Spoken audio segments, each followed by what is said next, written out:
কারণ 34 বছর ধরে বামেরা পশ্চিমবঙ্গে ছিল, তাদের রাজনীতিতে একটা নাস্তিক্যবাদ ছিল। ধর্মে হিন্দু, কিন্তু বিশ্বাস করে না। যারা অনায়াসে মা দুর্গা মা কালীকে গালাগাল দিয়ে দিতে পারত, সেই চর্চা এখনও যে চলে যায়নি তা নয়, রয়ে গেছে। তো তাদের রক্তবীজ তো আছে, এত সহজে কি চলে যাবে? 34 বছর দু একদিনের নয়। ফলে হিন্দু মানেই ওই পোলারাইজ করে দেবে, একদম চলো আমরা সব হিন্দু একজোট, এইসব হবে না এই মুহূর্তে, অন্তত পশ্চিমবঙ্গে হবে না। গোবলা হতে পারে, আমাদের এখানে হবে না। 1 2 মুসলমানরা, হ্যাঁ মুসলমানদেরকে সংঘবদ্ধ করা গেছে। মুসলমানরা এতটাই অসচেতন, এতটাই ধর্মপ্রবণ, মানে ধর্মীয় কুসংস্কার প্রবণ আর কি। ধর্মপ্রবণ বলা ঠিক না, ধর্মটা তো বোঝে না। মানে মুসলমানরা নিজের ধর্মটা যদি বুঝতে পারতো ভালো হতো। যদি বলে সবচেয়ে ইসলাম ধর্ম কম জানে কে? মুসলমানরা জানে। সবচেয়ে কম জানে সবচেয়ে ইসলাম ধর্ম ভালো জানে কে? ইহুদিরা জানে, খ্রিস্টানরা জানে, বৌদ্ধরা জানে, হিন্দুরাও জানে।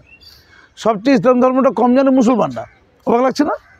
গোটা বিশ্ব যারা ইসলাম নিয়ে গবেষণা করছে, খোঁজ নিয়ে দেখুন তো কারা। আপনি বলেন হয়তো গালাগাল দেওয়ার জন্য করছেন, না না, সবাই গালাগাল দেওয়ার জন্য করে না। গিরিশচন্দ্র সেন প্রথম বাংলায় কোরআন লিখেছিল, গালাগাল দেওয়ার জন্য করেছিল? মুরদে করে না কেন? মোল্লাগুলোর মুরদে খোলায়নি। এরা কুসংস্কারটা ছড়াতে পারে ভালো। দুলে দুলে মিলাদ করবে, দুলে দুলে ফু দিয়ে ভারতকে উড়িয়ে দেবে। আর বাংলাদেশ থেকে মৌলানা মৌলবীরা ফু দেবে, ওই ফুটা হচ্ছে পারমাণবিক বোমা, ফু দিয়ে ভারতকে উড়িয়ে দেবে। না 4 দিনে কেউ ভারতকে উড়াতে পারে? মৌলানা মৌলবীরা এই কাজ করছে, ওদের কাজ নেই তো। দেখছে কি করলে সরলমতি বোকা হাবাতে মোল্লাগুলো আমাকে ইসলামের নামে টাকা দেবে, তা গরম কোনো কথা বলতে হবে। এখন ওই রফিকুল ইসলাম মাদানি বলেছে তাকে দিতে হবে পেদানি। শফিকুল ইসলাম বলছে রফিকুল তো সব মাল্লু কে নিল, তা আমি ছাড়বো কেন? আমি বলবো মুসলমানদেরকে দুধেল গাই বলা গেছে, হিন্দুদেরকে ষাঁড়ের ভাই বলেছে। হিন্দুরা ষাঁড়ের ভাই, মোল্লারা দুধেল গাই বলেছে কি? বলেনি। হিন্দুদের ষাঁড়ের ভাই বললে হবে না, ও বোকা বলবে না, মোল্লাগুলো ঠিক বোকা বলবে। হ্যাঁ, হিন্দুদেরকে যেখানে রাম মন্দিরের কথা বলছে, রাম মন্দির তো চলছে, তাতে একটা অংশে হিন্দু তুমি এক হও বলে কিছু হিন্দু জোটেনি, এটা তো ঠিক নয়, কিছু জুটেছে, কিন্তু সব হবে না। মুসলমানদের যেটা অনেকটাই হবে, হয়েছে না? তো আপনি ফিরাদ হাকিমের কথা বলছেন, ওটা প্রসঙ্গ আলাদা। আমি এটা চেষ্টা করবো, বুঝলেন, ফিরাদ হাকিমকে আমি ইসলাম ধর্মে আনবো। এটা আবার কীরকম? যাক ভাঁড়ি ব্যাটা, আমি যেটা বলছি শুনুন না, ওর সম্প্রতি ইসলামে আসার খুব শখ। আমি সোশ্যাল মিডিয়ায় লিখেছি, ওনার বিভিন্ন জায়গায় বিভিন্ন রকম ভক্তি আছে, কিন্তু যেমন কালীঘাটে দিদি ভক্তি, শেতলা পুজোতে মা দুর্গা ভক্তি, আর মেটিয়াবোঝ খিদিরপুরে মুসলমানদের মঞ্চে আল্লাহ ভক্তি। এখন এক অংশে দুষ্টু মুসলমান আছে, তাদেরকে ধরে ফেলে যেতে হবে যে আসলে কি মুসলমান। বলছে আল্লাহর রহমত থাকলে আল্লাহ রহমত করবে কেন? বলছে আল্লাহ রহমত করলে মুসলমানরা সংখ্যাগুরু হয়ে যাবে, আর যদি তালিম দিলে। ও বলছে আমি তালিমের কথা বলেছি, আমি ওর কথাই বলি। শুধু ফিরাদ হাকিম সাহেবকে বলি, আচ্ছা তালিম দিলে জনসংখ্যা বাড়ে, বাচ্চা বেশি পয়দা হয়? মানে যারা শিক্ষিত যত বেশি হবে তত বেশি বাচ্চা পয়দা হবে, যারা যত অশিক্ষিত হবে তত বেশি তার বাচ্চা কমে যাবে। না, এখানে তো বলেছে যে যদি আল্লাহ রহমত করে আর যদি তালিম নিতে পারি আমরা, তাহলে আমরা সংখ্যাগুরু হয়ে যাবো, বলেছে তো। বিধিগত খাটির কাজ, শুয়োরের কম খাটি হয় নাকি? শুয়োরের সংখ্যা সবচেয়ে বেশি, শুয়োরের বাচ্চা কাচ্চা খুব বেশি, অত্যন্ত উন্নত জাতি শুয়োর জাতি। শুয়োর হচ্ছে বাচ্চা, কুকুর আছে তারপরে, মানে মানুষ পরে আছে, শুয়োর, কুকুর, টিকটিকি, গিরগিটি, এদের বাচ্চা কিরকম হয় জানি না। মশা মাছি, মশা, এটা অনেক বাচ্চা, অনেকগুলো বাচ্চা একসাথে পয়দা করে। এটা কিন্তু যোগ্যতা, এটা আল্লাহর রহমত। আল্লাহর রহমত না করলে কোনো গাছের পাতা হারবে, এই গাছ পাতা হিলবে? আল্লাহর রহমত করলে হেলে। তাহলে ওই শুয়োর, টিকটিকি, গিরগিটির বাচ্চা পয়দা আল্লাহর রহমত হয় সব। এবার আমার যেটা প্রশ্ন, আল্লাহ কিন্তু ফিরাদ সাহেবকে রহমত করবে না, আমার দুশ্চিন্তা। কেন না, মানে যদি তহসিদ্দিক সাহেব বলে না, আমার ওনার জন্য খুব দুশ্চিন্তা। আমি ওনাকে কীভাবে ইসলামে আনবো ভাবছি। মা ব্রাহ্মণ হিন্দু, কী আছে তাতে, ইসলামে যাবে। কত লোক তো বাবা মা দুটোই হিন্দু, তারা ইসলাম নিয়েছে, আছে না? যেমন মোহাম্মদ আলী জিন্না, ও দাদু হিন্দু ছিল, দিদিমা হিন্দু ছিল, তো ইসলাম নিয়েছে, পাকিস্তান তৈরি করে দিয়েছে। এবং আপনি কি বলতে চাইছেন যে ফিরাদ হাকিম সেম বাংলাকে বিভক্তিত করবার জন্য ঠিক জিন্নার স্টাইলে আগাচ্ছে? মানে আপনার বলা এটা আমি বলবো কেন, আমি বলবো দুনিয়া জানে তো এটা। জিন্না ইসলাম ধর্মকে ঘৃণা করতে বলা যায়। হ্যাঁ, না না, ঘৃণা করতো, ভালো করে শুনুন, শ্রদ্ধা নয়, ঘৃণা ইসলাম ধর্মকে, মুসলিম সমাজকে। শুয়োরের মাংস, কিন্তু শুয়োরের মাংস কঠিন বারণ। তাহলে ইসলাম ধর্মকে ঘৃণা করে, মুসলমান সমাজকে ঘৃণা করেও পাকিস্তান তৈরি করা যায় উস্কে দিয়ে মুসলমানদের। এবার ফিরাজ হাকিম তো ছোটোখাটো, এবার ধরে নিন অঙ্গটা বেলার, অঙ্গ মিলেছেন। তাই আল্লাহর রহমত নিয়ে আমি খুব দুশ্চিন্তা। আল্লাহর রহমত তো না হবে না, জানেন কেন? আল্লাহ রহমত করবে? আল্লাহ কি বলেছে? আল্লাহ সবচাকে কোনটা, ইসলাম হতে গেলে কী করতে হবে? বিশ্বাস করতে হবে, যাকে বলে ইমান। আর ইমান আনতে গেলে প্রথমে পৌত্রিকতার বিরোধী কাজ করতে হবে। পৌত্রিকতা, ঠাকুর দেবতা। ইসলাম সৃষ্টি হয়েছিল ঠাকুর দেবতার বিরুদ্ধে। ভালো করে শুনুন না, এটা শুনুন। ঠাকুর দেবতার নিধন করবে ইসলামের সৃষ্টি। এক আল্লাহ, ইব্রাহিম ধর্ম, ওই মক্কার কাবা গিয়ে আগে পৌত্রিকতা ছিল, ওটাকে তো সরিয়ে দিয়েছিল ইব্রাহিম। সেই পরম্পরা, সেই বংশধর হচ্ছে হযরত মুহাম্মদ সাল্লাল্লাহু আলাইহি ওয়াসাল্লাম এবং আমরা। ক্লিয়ার? আমি ইব্রাহিমী বংশ যেটা, সেখানে বোধ পুজো, মূর্তি পুজো তীব্র বিরোধী ইসলাম। কিন্তু চেদলায় মা দুর্গার প্রতি ওনার বিশাল ভক্তি। চেদলার পুজো ববিদার পুজো, চেদলার পুজোর টাকা সংগ্রহ করে ববিদা, চেদলার টাকা দেয় ববিদা, শ্রেষ্ঠ পুজো শিরোভাবে ববি বলবে, দেখছি দীক্ষা দেবো আর কি। তার আগে চেদলার পুজোটা বন্ধ করতে হবে কিন্তু। আর মাননীয়াকে বলি, মাননীয়া আপনি গঙ্গাসাগরে 4 দিন ধরে থাকতে পেরেছেন বিতর্ক করার জন্য, হিন্দু করার জন্য নাকি? হিন্দু খেপে গেছে বলে? তো তো এমনি হিন্দু আছে, আপনি হিন্দু কী করবেন? আচ্ছা বলুন তো, বারাক ওবামাকে চেনেন আপনি? এই আমেরিকার প্রেসিডেন্ট, তার বাবা হচ্ছে মোল্লা আর মা হচ্ছে খ্রিস্টান। তো বারাক ওবামা কার্ডটা নিয়েছে, মায়েরটা নিয়েছে, তো সে তো খ্রিস্টান মন করেছে। সে মোল্লা বলেছে হুসেন লেখে, জানেন তো, ছোট্ট করে প্যাকেটের মধ্যে নাম হচ্ছে বারাক ওবামা। বারাক হুসেন বাবা মার লেখে না, বারাক ওবামা হুসেন ছোট্ট করে লিখে দেয়, ঘেন্নার সাথে, ওটা ঘেন্নার সাথে। কিন্তু ফিরহাদ হাকিম সাহেব উল্টো, সে মায়েরটা নেবে না। মানে যে জন্ম দিল, বড় করলো, লেখাপড়া শেখালো, যার কৃষ্টি কালচারে একটা বাচ্চা লালিত পালিত, পিতা না মাতা, সেই মাতাকে এত ছোট করা, ধর্ম সইবি না। একজন হিন্দু ব্রাহ্মণ, ওরা এটা পরিচয় হওয়া দরকার ছিল। ববিদা ঠিক আছে, হাকিম চলবে না।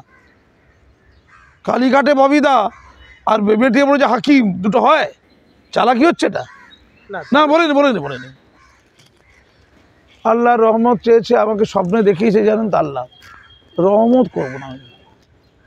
আমাকে দায়িত্ব দিয়ে স্বপ্নে যে আপনি ওকে পুরো মুসলমান করুন, ওকে পুজো করাটাকে বন্ধ করান, ইসলামে ভালো করে দীক্ষা দিক, 5 ওয়াক্ত নামাজ পড়ুক। পুরো আমাকে মাঝে মাঝে স্বপ্নে দেখা দেয়, দেখা দিয়ে আমাকে যেটা বলেছে যে ও তো দুর্ভাগ্যের বলি কিছুটা, অর্ধেক হিন্দু, অর্ধেক সৌভাগ্য, অর্ধেক মোল্লা, অর্ধেক সৌভাগ্য।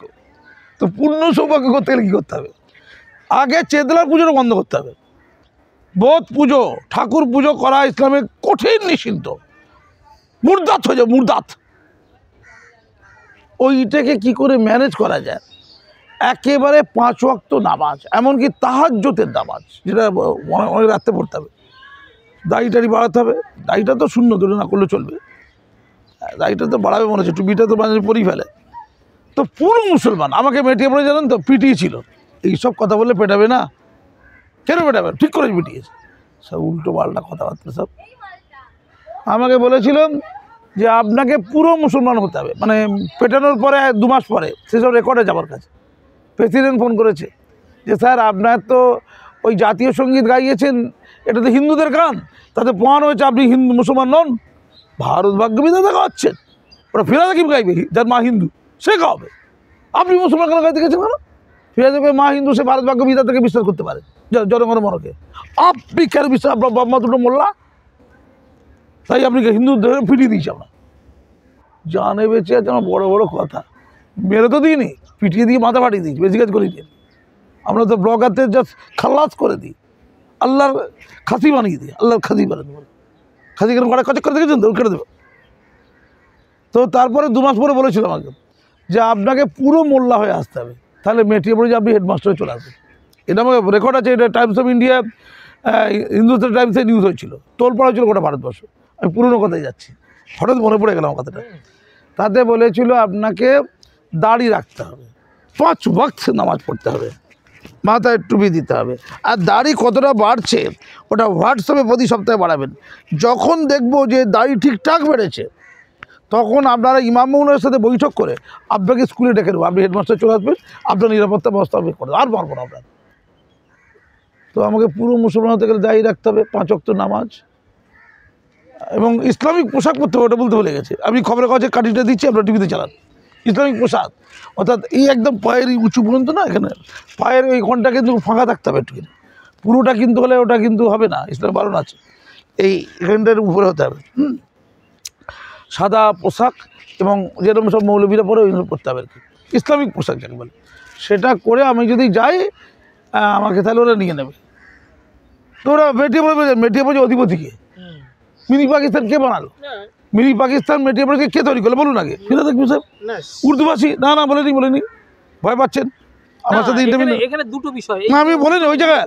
এবার আমাকে যদি ইসলামীকরণ করার জন্য এগুলো হয়ে থাকে তা ফিরাজ সাহেবকে পুরো পাপন্ত এরকম ইসলামিক লেবাস পড়তে হবে, টুপি দিতে হবে, মাথায় দাড়ি রাখতে হবে এবং 5 ওয়াক্ত নামাজ পড়তে হবে, তার প্রমাণ দিতে হবে, ভিডিও করে দেখাতে হবে, দাড়ি বেড়েছে দেখাতে হবে। ফলে আমি পরিষ্কার করে আল্লাহর রহমত পাওয়ার জন্য বলি আপনি এই কাজ শুরু করে দিন। বিখ্যাত মৌলানা অন্তত সিদ্দিকুল্লাহকে দেখে শিখুন। সিদ্দিকুল্লাহ মানে গরুর কল্লা বলছি না, আমি বলছি এই মন্ত্রী সিদ্দিকুল্লাহ কথা বলছি, তাকে দেখে অন্তত শিখুন। আর তোয়া সিদ্দিকির না নবী কে, আমাদের নবী হযরত মুহাম্মদ সাল্লাল্লাহু আলাইহি ওয়াসাল্লাম। তো আচ্ছা তোয়া সিদ্দিক কাকে ফলো করছে? ও অমিত শাহকে খুব গাল দেয় না? অমিত শাহ নাকি ধনী হয়ে গেছে, উনি কি অমিত শাহকে ফলো করছেন? আচ্ছা নবী হযরত মুহাম্মদ সাল্লাল্লাহু আলাইহি ওয়াসাল্লাম দো জাহানের বাদশা, তো তার 15 কুটির ছিল, ছোট্ট কুটির, ভাঙা ঘর।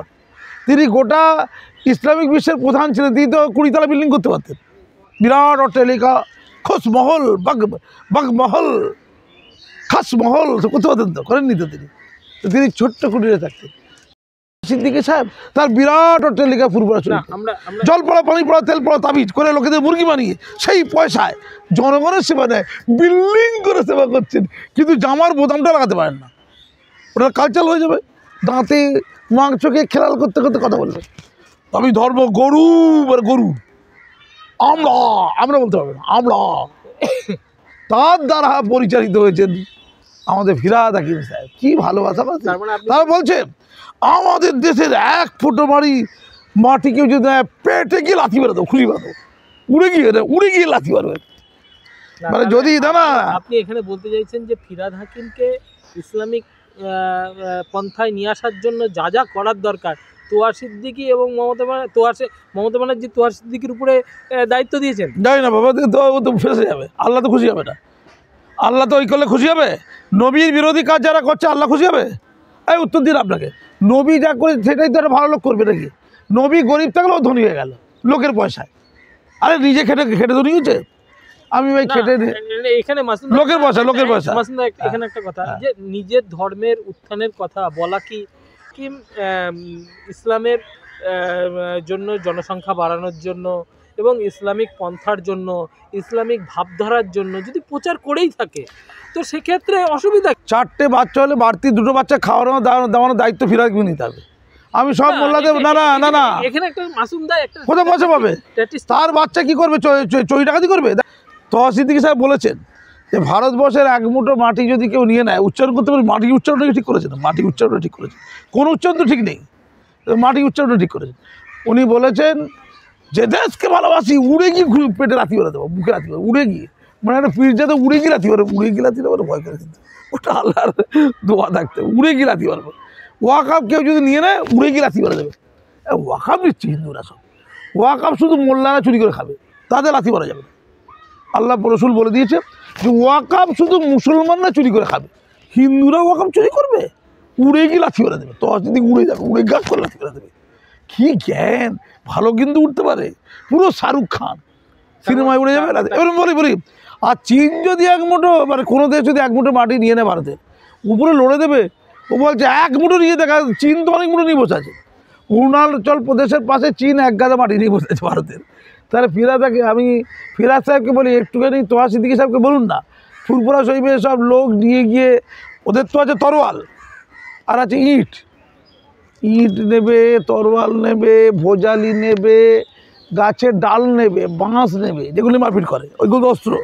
বাংলাদেশে তো এটা নিয়ে তো উড়ে এসছে, ভারত দখল করে নিচ্ছে, ওইগুলো নিয়ে ভারত দখল করে নিচ্ছে বাংলাদেশের লোকেরা। এই বাংলাদেশ- তারই তো রক্তবীজ না, চীনকে সরাতে হবে। ওই তহসিল দিয়ে 1 মুঠো করে 1000 মুঠো মাটি নিয়ে নিয়েছে চীন ভারত থেকে। দাঁড়াতে হবে। আর একটা কথা বলেছে ওর সভাতে, এই 19শে ডিসেম্বর আর একজন বলছে এরকম ভয়ঙ্কর কথা কিন্তু তারা বলেছে ওয়াকফকে যারা লুট করছে তাদেরকে ধ্বংস করতে হবে, তার জন্য কে শহীদ হবে তারই হাত তোলো। মানে মুসলমানরা শহীদ হবে, কে জান দেবে, তারপরে যুদ্ধ করবে। তারপরে চুরি করছে কে?